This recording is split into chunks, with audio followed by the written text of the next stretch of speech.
Good morning 10th class, how are you? I hope you all are fine. बेटा आज हम पढ़ेंगे पाठ 8वां अशिक्षित का हृदय। इसके लेखक हैं विशंबर नाथ शर्मा यानी कौशिक। अशिक्षित का हृदय कहानी के लेखक श्री विशंबर नाथ शर्मा हैं।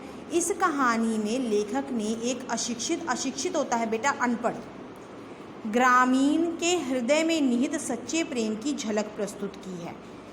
ग्रामीण होता है बेटा गांव में रहने वाला, हृदय होता है दिल।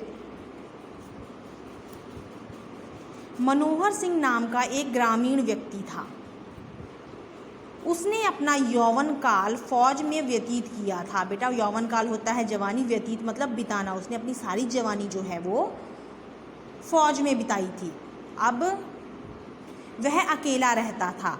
गांव से दूर के रिश्तेदार अवश्य थे, उन्हीं के यहाँ अपना भोजन बना लिया करता था। उसका कहीं आना जाना नहीं था। अपने टूटे फूटे मकान में रहता और ईश्वर का भजन किया करता था, मतलब ईश्वर भजन यानी परमात्मा का स्मरण किया करता था।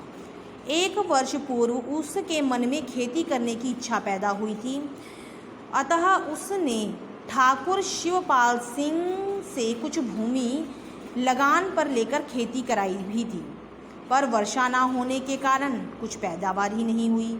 अर्थात क्योंकि बारिश नहीं हुई थी इसलिए फसल भी नहीं हुई।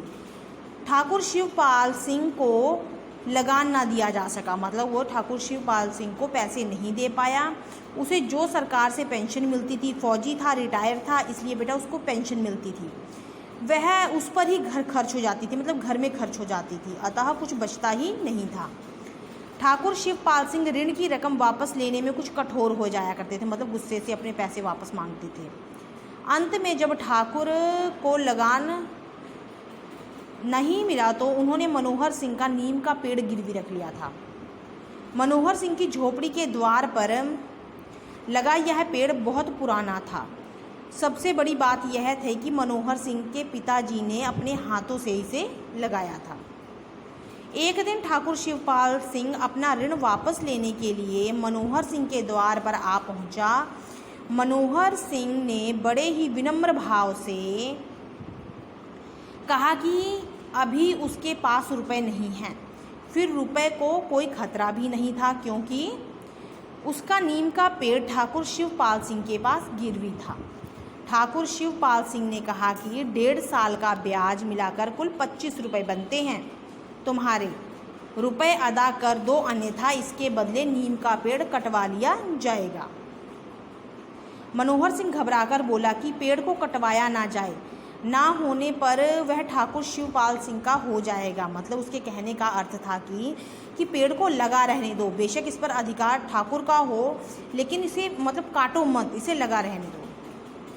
ठाकुर ने मनोहर सिंह की बात नहीं मानी और कहा, हमारा जो जी चाहेगा करेंगे, तुम्हें फिर कुछ कहने का अधिकार नहीं रहेगा। मनोहर सिंह को रुपए अदा करने के लिए 1 सप्ताह का समय दिया गया। 1 सप्ताह बेटा 1 हफ्ता होता है, 1 वीक। उसने रुपए चुका देने की पूरी कोशिश की, बहुत दौड़ धूप की, पर किसी ने भी उसे रुपए नहीं दिए। वह पेड़ की शीतल छाया में लेटा हुआ पेड़ के उपकारों का स्मरण कर रहा था। वह पेड़ उसे बहुत प्रिय था। उसके कट जाने की कल्पना मात्र से उसका हृदय कांप उठता था।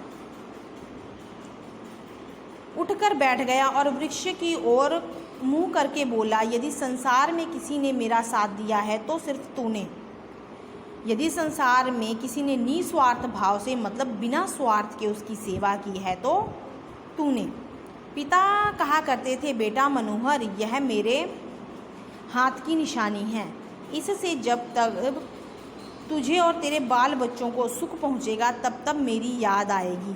पिता का देहांत हुए 40 वर्ष हो गए थे, मतलब उसकी पिता की, मनोहर सिंह के जो पिता थे उनकी मृत्यु को 40 वर्ष हो चुके थे। इस संसार में तू ही एक पुराना मित्र है। तुझे वह दुष्ट काटना चाहता है। हाँ, काटेगा क्यों नहीं, देखूं कैसे काटेगा। मनोहर सिंह अपने विचारों में डूबा हुआ बड़बड़ा ही रहा था कि उसी समय तेजा नामक एक 15-16 वर्ष का लड़का आया। उसने आते ही मनोहर से पूछा कि वह किससे बातें कर रहा है। मनोहर सिंह ने उसे अपनी सारी कहानी बताई। तेजा बालक था, इसलिए वह मनोहर सिंह की गंभीरता का अनुमान ना लगा सका। जब उसे पेड़ की कहानी तथा उसके महत्व के बारे में पता चला तो उसके हृदय में मनोहर सिंह के प्रति सहानुभूति जागी। तेजा सिंह के लिए 25 रुपये की रकम बहुत बड़ी थी। 10-5 की बात होती तो वो कहीं से ला देता।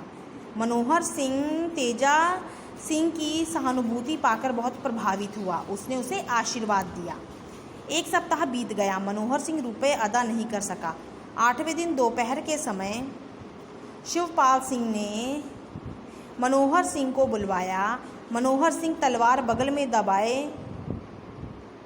हुए ठाकुर साहब के सामने आकर पहुंचा। ठाकुर साहब ने कहा कि अब पेड़ उनका था, अतः उसे कटवाने का अधिकार भी उनका था। मनोहर सिंह पेड़ ना कटवाने का अनुरोध करता रहा। ठाकुर साहब के कान पर जूं तक ना रेंगी। मनोहर सिंह भी आकर अपने पेड़ के नीचे चारपाई लगाकर बैठ गया। बेटा चारपाई होती है, मंजी बोलते हो जिसे आप, ठीक है ना, खाट लगाकर बोल सकते हो, ठीक है, लगाकर बैठ गया। दोपहर ढलने पर 2-4 आदमी कुल्हाड़ी लेकर आते दिखाई दिए। मनोहर सिंह ने तलवार निकाल लिया और कहा, संभल कर आगे बढ़ना। जो किसी ने भी पेड़ को कुल्हाड़ी लगाई तो उसकी जान और अपनी जान एक कर दूंगा। मजदूर भाग खड़े हुए। शिवपाल सिंह को घटना का पता चला तो वह 2 आदमियों के साथ, जो लठबंद आदमी थे, उनके साथ वहां आ पहुंचे। मनोहर सिंह तथा ठाकुर शिवपाल सिंह के वाद विवाद हुआ, मतलब बहसा बहसी हुई। मनोहर सिंह ने क्रोध में चुनौती भरे स्वर में कहा कि यदि आप सच्चे ठाकुर हो तो इस पेड़ को कटवा ले। जो मैं ठाकुर हूँगा तो मैं ना कटने दूंगा। इसी समय तेजा सिंह ने मनोहर सिंह को रुपए लाकर दिए। अब ठाकुर साहब पेड़ कटवाने की जिद पूरी करना चाहते थे, अतः उन्होंने रुपए लेने से इनकार कर दिया। इसी बीच गांव के लोग इकट्ठे हो गए। गांव के लोगों में तेजा सिंह का पिता भी था। जब उसे पता चला कि रुपए तेजा सिंह ने दिए थे तो वह और उन्हें चुरा कर लाया था। मनोहर सिंह ने रुपए लौटा दिए। शिवपाल सिंह को पता लग गया था कि मनोहर सिंह के पास पैसे नहीं हैं, अतः उन्होंने ऐसे ही कह दिया कि अगर वो पैसे अभी दे दे तो वह स्वीकार कर लेगा। तेजा सिंह आगे बढ़ा और उसने अपनी अंगूठी ठाकुर साहब की तरफ बढ़ाते हुए कहा, यह 1 तोले की अंगूठी है। 1 तोला होता है बेटा 10 ग्राम। इस पर बापू का कोई अधिकार नहीं है क्योंकि यह उसे उसकी नानी से प्राप्त हुई है।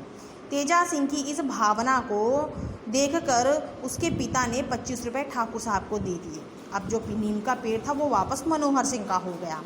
ठाकुर साहब के जाते ही जब ठाकुर साहब वहाँ से चले गए, ठाकुर शिवपाल वहाँ से चले गए, तो मनोहर सिंह ने सभी के सामने कहा, भाइयों मैं तुम सबके सामने यह जो पेड़ है नीम का पेड़ वो तेजा सिंह को दे रहा हूँ। तेजा सिंह को छोड़कर इस पर और किसी का अधिकार नहीं होगा। Thank you and have a nice day.